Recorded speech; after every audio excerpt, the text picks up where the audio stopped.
Hello everyone, welcome to my YouTube channel. तो आज हम फिरदौस फिजियोलॉजी के यूनिट नंबर 1 के चैप्टर नंबर 3 को स्टार्ट कर रहे हैं, जिसका नाम है जेनेटिक्स। तो इस चैप्टर को हम स्टार्ट करते हैं। इसमें हम जेनेटिक्स के बारे में पढ़ेंगे। तो सबसे पहले इसमें हमारे पास टॉपिक है जीन। तो जीन क्या होती है हमारे पास? It is a segment of long DNA molecule that codes for a single protein, that is one gene arrow one protein। तो जीन क्या है हमारे पास?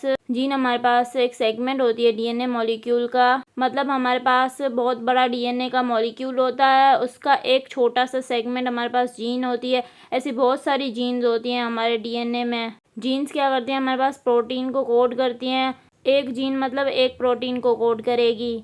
इसके बाद हमारे पास टॉपिक है quantity. There are 30,000 essential genes which cause formation of 30,000 types of essential proteins.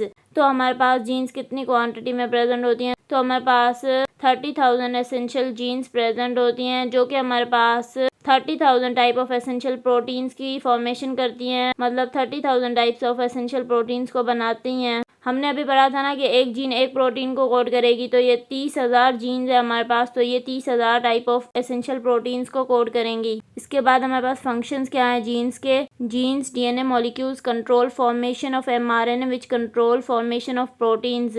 Genes क्या है हमारे पास? डीएनए मॉलिक्यूल के सेगमेंट्स ही हैं। तो हमारे पास डीएनए मॉलिक्यूल या जीन्स क्या करती हैं? ये पहले हमारे पास एमआरएनए को बनाती हैं और फिर एमआरएनए से हमारे पास प्रोटीन्स बनते हैं। तो पहले हमारे पास क्या होता है? न्यूक्लियस में डीएनए से एमआरएनए बनता है, फिर वो एमआरएनए हमारे पास साइटोप्लाज्म में जाता है। वहाँ पे राइबोसोम्स और टीआरएनए की मदद से प्रोटीन्स की फॉर्मेशन होती है। तो ये हमारे पास जीन्स का फंक्शन है। अब हमारे पास जीन्स में कौन से रीजन्स प्रेजेंट होते हैं? तो जीन में हमारे पास एक रीजन एक्सोन होता है और दूसरा रीजन इंट्रोन होता है। दो रीजन्स होते हैं।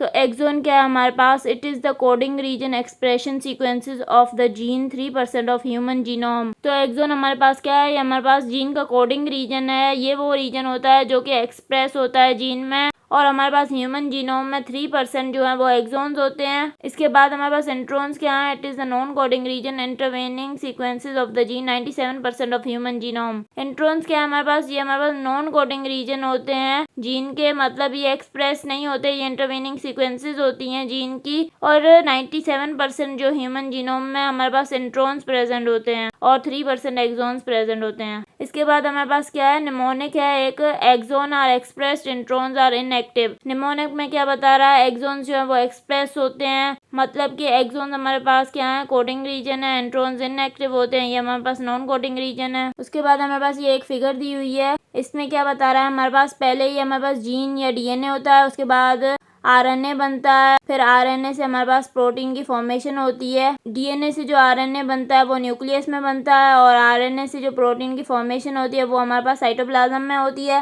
प्रोटीन्स बन गए, फिर वो प्रोटीन हमारे पास सेल का स्ट्रक्चर बनाएंगे या सेल के एंजाइम्स बनाएंगे। इस तरह ये दोनों चीज़ें मिलकर हमारे पास सेल का फंक्शन परफॉर्म करती हैं। अगर आपको मेरा लेक्चर पसंद आया तो प्लीज़ मेरे चैनल को सब्सक्राइब करें, लाइक करें और बेल आइकन को प्रेस करें। Thank you.